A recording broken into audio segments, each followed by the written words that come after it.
ನಾಡು ಕೊಪ್ಪಳದಲ್ಲೂ ಕೂಡ ಅಖಾಡ ಕಾವೇರ್ತಾ ಇದೆ. ಕೊಪ್ಪಳ ಲೋಕಸಭಾ ಕ್ಷೇತ್ರಕ್ಕೆ ಕಾಂಗ್ರೆಸ್ನಿಂದ ರಾಜಶೇಖರ್ ಹಿಟ್ನಾಳ್ಗೆ ಟಿಕೆಟ್ ಫಿಕ್ಸ್ ಅಂತ ಹೇಳಲಾಗ್ತಾ ಇದೆ. ಟಿಕೆಟ್ ಫೈನಲ್ ಆಗ್ತಾ ಇದ್ದಂತೆ ಟಿವಿ5ಗೆ ಮೊದಲ ಪ್ರತಿಕ್ರಿಯೆಯನ್ನ ನೀಡಿದ್ದಾರೆ ರಾಜಶೇಖರ್ ಹಿಟ್ನಾಳ್. ಟಿಕೆಟ್ ಅನ್ನ ನೀಡಿದ್ದಕ್ಕಾಗಿ ಸಿಎಂ ಸಿದ್ದರಾಮಯ್ಯ ಡಿಸಿಎಂ ಡಿಕೆಶಿಗೆ ಅಭಿನಂದನೆಗಳನ್ನ ನಾನು ಸಲ್ಲಿಸ್ತೇನೆ ಅಂತ ಇದೇ ಸಂದರ್ಭದಲ್ಲಿ ಅವರು ಮಾತನಾಡಿದ್ದಾರೆ. ಟಿಕೆಟ್ ನೀಡಿದ್ದಕ್ಕೆ ಧನ್ಯವಾದ ಅಂತ ಹೇಳಿದ್ದಾರೆ. ಕಾಂಗ್ರೆಸ್ ಪಕ್ಷ ನನ್ನ ಮೇಲೆ ವಿಶ್ವಾಸವನ್ನ ಇಟ್ಟು ಟಿಕೆಟ್ ಅನ್ನ ನೀಡಿದೆ. ಕರಡಿ ಸಂಗಣ್ಣನವರು ಕಾಂಗ್ರೆಸ್ಗೆ ಬಂದ್ರೆ ದೊಡ್ಡ ಶಕ್ತಿ ಬರುತ್ತೆ. ಮೋದಿ ಅವರ ಸುಳ್ಳು ಭರವಸೆಗಳನ್ನ ಜನರಿಗೆ ಕೇಳಿ ಕೇಳಿ ಸಾಕಾಗಿ ಹೋಗಿದೆ. ಈ ಬಾರಿ ಮತದಾರರು ನನ್ನ ಕೈ ಹಿಡಿತಾರೆ ಅಂತ ರಾಜಶೇಖರ್ ಹಿಟ್ನಾಳ್ ಅವರು ಭರವಸೆಯ ಮಾತುಗಳನ್ನ ಆಡಿದ್ದಾರೆ. ನಾನು ಗೆಲ್ತೀನಿ ಅನ್ನುವಂತ ಭರವಸೆಯ ಮಾತುಗಳನ್ನ ಟಿವಿ5 ಜೊತೆಗೆ ಆಡಿದ್ದಾರೆ.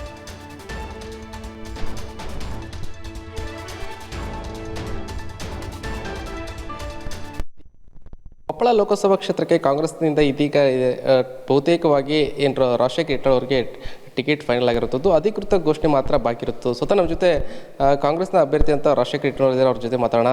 ಸರ್, ಕೊನೆಗೂ ಕೂಡ ಕಳೆದ ಬಾರಿ ಭಾಳಷ್ಟು ಕಡಿಮೆ ಅಂತರದಿಂದ ಸೋತಿದ್ರಿ. ಈ ಬಾರಿ ಕೂಡ ಭಾಳ ಪೈಪೋಟಿತ್ತು. ಪೈಪೋಟಿನಕ್ಕಿಂತ ಮುಂಚೆ ಅಂದರೆ ಬೇರೆ ಬೇರೆ ಹಾಲಿ ಸಂಸದರು ಬರ್ತಾರೆ, ಅವ್ರು ಬರ್ತಾರೆ ಅಂತೇಳಿ.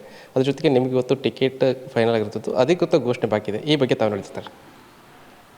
ಮೊದಲನೇದಾಗಿ ರಾಜ್ಯದ ಮುಖ್ಯಮಂತ್ರಿಗಳಂತ ಮಾನ್ಯ ಸಿದ್ದರಾಮಯ್ಯ ಸಾಹೇಬರಿಗೆ ಮತ್ತು ಉಪಮುಖ್ಯಮಂತ್ರಿಗಳಂತ ಡಿ.ಕೆ. ಶಿವಕುಮಾರ್ ಅವರಿಗೆ ಮತ್ತು AICC ಅಧ್ಯಕ್ಷರಾಗಿರ್ತಕ್ಕಂಥ ಮಲ್ಲಿಕಾರ್ಜುನ್ ಖರ್ಗೆ ಸಾಹೇಬರಿಗೆ, ರಾಹುಲ್ ಗಾಂಧೀಜಿಯವರಿಗೆ, ಸೋನಿಯಾ ಗಾಂಧೀಜಿಯವರಿಗೆ ನಾನು ಅಭಿನಂದನೆ ಸಲ್ಲಿಸ್ಲಿಕ್ಕೆ ಬಯಸ್ತೀನಿ. ಪಕ್ಷ ಇವತ್ತು ನನ್ನ ಮೇಲೆ ವಿಶ್ವಾಸ ಇಟ್ಟು ಈಗಾಗಲೇ ಅಂತಿಮ ಆಗಿದೆ, ಘೋಷಣೆ ಆಗೋದು ಅಷ್ಟೇ ಬಾಕಿ ಅಂತ ನಾನು ಕೂಡ ಮಾಧ್ಯಮದ ಮೂಲಕ ನೋಡ್ತಾ ಇದ್ದೀನಿ. ವಿಶ್ವಾಸ ಇಟ್ಟುಕೊಟ್ರೆ ಖಂಡಿತವಾಗಿ ಎಲ್ಲ ಹಿರಿಯರನ್ನು ಒಗ್ಗೂಡಿಸಿಕೊಂಡು ಈ ಸಾರಿ ಕಾಂಗ್ರೆಸ್ ಪಕ್ಷವನ್ನು ಇಲ್ಲಿ ಕೊಪ್ಪಳ ಲೋಕಸಭೆಯಲ್ಲಿ ಅಧಿಕಾರಕ್ಕೆ ತರೋಂಥ ಪ್ರಯತ್ನವನ್ನು ಮಾಡ್ತೀವಿ ಅನ್ನೋ ವಿಶ್ವಾಸ ಕೂಡ ಇದೆ. ಸರ್, ಅದ್ರ ಜೊತೆಗೆ ಸಂಸದ ಕರಡಿ ಸಂಗಣ್ಣ ಅವರು ಕೂಡ ಏನಂದರೆ ಕಾಂಗ್ರೆಸ್ ಪಕ್ಷಕ್ಕೆ ಬರ್ತಾರೆ ಅನ್ನೋ ಮಾತುಗಳಿವೆ. ತಮಗೆ ಯಾವ ರೀತಿ ಬಲ ಬರುತ್ತೆ ಬಂದರೆ ಏನಾದರೂ? ಈಗ ಅವರು ಕೂಡ ಸಂಸದರಾದಂಥ ಸಂಗಣ್ಣ ಸಾಹೇಬರು ಕೂಡ ತಂದೆ ಸಮಾನರು. ನಮ್ಮ ತಂದೆ ಜೊತೆಯಲ್ಲಿ ರಾಜಕಾರಣ ಮಾಡಿದವರು. ಸುದೀರ್ಘವಾಗಿ 4 ದಶಕಗಳ ರಾಜಕೀಯ ಅನುಭವವನ್ನು ಹೊಂದಿದ್ದಾರೆ. ಅದ್ರ ಜೊತೆಯಲ್ಲಿ ಅವರು ರಾಜಕೀಯ ರಂಗದಲ್ಲಿ ಭಾಳಷ್ಟು ಸೇವೆ ಇದೆ.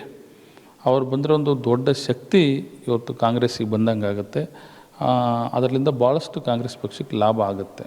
ಸರ್, ಅಂದರೆ ತಮಗೇನಂದರೆ ಕೊನೆ ಒಂದು ವಾರದಿಂದ ಸ್ವಲ್ಪ ಕೆಲವಿಷ್ಟು ಗೊಂದಲ ಇದ್ದವು ಟಿಕೆಟ್ಗಾಗಿ, ಆದರೆ ಇವತ್ತು ಫೈನಲ್ ಮಾಡಿರ್ತದ್ದು. ಅದ್ರ ಜೊತೆಗೆ ಈಗಾಗಲೇ ನೀವು ಒಂದು ಹೊರತುಪಡಿಸಿ ಕೂಡ 8 ವಿಧಾನಸಭಾ ಕ್ಷೇತ್ರಗಳಲ್ಲಿ ಓಡಾಟ ನಡೆಸ್ತಿದ್ದಾರೆ. ಯಾವ ರೀತಿ ಸ್ಪಂದನೆ ವ್ಯಕ್ತ ಆಗ್ತಾ ಇದೆ ನಿಮಗೆ?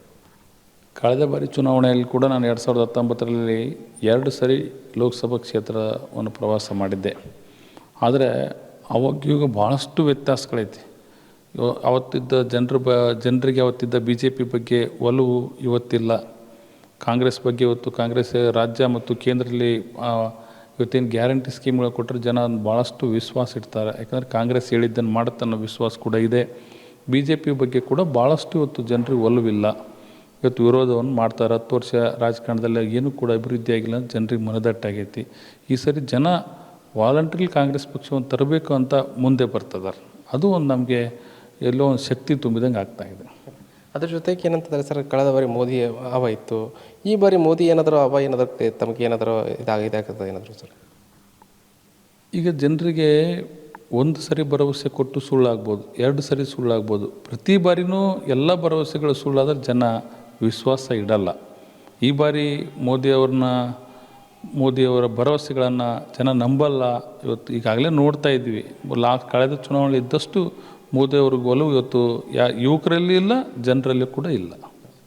ಸರ್, ಈ ಬಾರಿ ಎಷ್ಟು ಮತಗಳಿಂದ ತಾವು ಹಿಂಗೆ ಕೆಲವು ವಿಶ್ವಾಸ ಇಟ್ಕೊಂಡಿದ್ರಿ ಏನದ? ಈಗ ಅನೌನ್ಸ್ ಆದಮೇಲೆ, ನಾಮಿನೇಷನ್ ಆದಮೇಲೆ ಅದು ಏನು ಜನರ ಒಲವು ಏನು ಅನ್ನೋದು ಗೊತ್ತಾಗುತ್ತೆ. ಆದರೂ ಒಳ್ಳೆಯ ಮಾರ್ಜಿನಿಂದ ಆಗ್ಬೋದು ಅನ್ನೋ ವಿಶ್ವಾಸ ಇದೆ. ಸರ್, ಕೊನೆಯದಾಗಿ ತಮ್ಮ ಕಾರ್ಯಕರ್ತರಿಗೆ, ಅದರ ಜೊತೆಗೆ ತಮ್ಮ ಅಭಿಮಾನಿಗಳಿಗೆ ಏನು ಹೇಳೋಕ್ಕೆ ಇಷ್ಟಪಡ್ತೀರಿ? ಯಾವ ರೀತಿ ಸಂಘಟನೆ ಮಾಡಬೇಕು, ಗೆಲುವು ವಿಚಾರವಾಗಿ ಯಾವ ರೀತಿ ಪ್ಲ್ಯಾನ್ ಮಾಡ್ಕೊಂಡಿದ್ರಿ ಸರ್? ಕಳೆದ ವಿಧಾನಸಭಾ ಚುನಾವಣೆಯಲ್ಲಿ ಈಗ 8 ಲೋಕಸಭೆಯಲ್ಲಿ 8 ವಿಧಾನಸಭಾ ಕ್ಷೇತ್ರಗಳು ಬರ್ತವೆ. 6 ಕಾಂಗ್ರೆಸ್ ಗೆದ್ದಿದೆ, 2 ಕಡಿಮೆ ಅಂತರದಿಂದ ಸೋತಿದೆ. ಅಂದರೆ ಕಾಂಗ್ರೆಸ್ನ ಕಾರ್ಯಕರ್ತರು ಹುಮ್ಮಸ್ಸಿತ್ತು ಕಾಂಗ್ರೆಸ್ನ ಅಧಿಕಾರಕ್ಕೆ ತರಬೇಕು ಅನ್ನೋದು. ಇವತ್ತು ಅದಕ್ಕಿಂತ ಜಾಸ್ತಿ ಹೆಚ್ಚಿನ ರೀತಿ ಪ್ರಯತ್ನ ಮಾಡಿ ಇವತ್ತು ಕಾಂಗ್ರೆಸ್ಸನ್ನು ಇವತ್ತಿನ 6 ವಿಧಾನಸಭಾ ಕ್ಷೇತ್ರಗಳಲ್ಲಿ ಗೆಲ್ಲಿಸಿದ್ದಾರೆ. 8 ವಿಧಾನಸಭಾ ಕ್ಷೇತ್ರದಲ್ಲಿ ಕಾಂಗ್ರೆಸ್ ಪಕ್ಷಕ್ಕೆ ಲೀಡ್ ಆಗೋಂಥ ಪ್ರಯತ್ನವನ್ನು ನಮ್ಮ ಕಾರ್ಯಕರ್ತರು ಎಲ್ಲರೂ ಕೂಡ ಒಗ್ಗೂಡಿಸಿ, ಕಾರ್ಯಕರ್ತರು, ಮುಖಂಡರು ಎಲ್ಲರೂ ಸೇರಿಸಿ ಪ್ರಯತ್ನ ಮಾಡೋಣ ಅನ್ನೋದನ್ನ ನಾನು ನಮ್ಮ ಕಾರ್ಯಕರ್ತರಲ್ಲಿ ಮನವಿಯನ್ನು ಕೂಡ ಮಾಡಲಿಕ್ಕೆ ಬಯಸ್ತೀನಿ.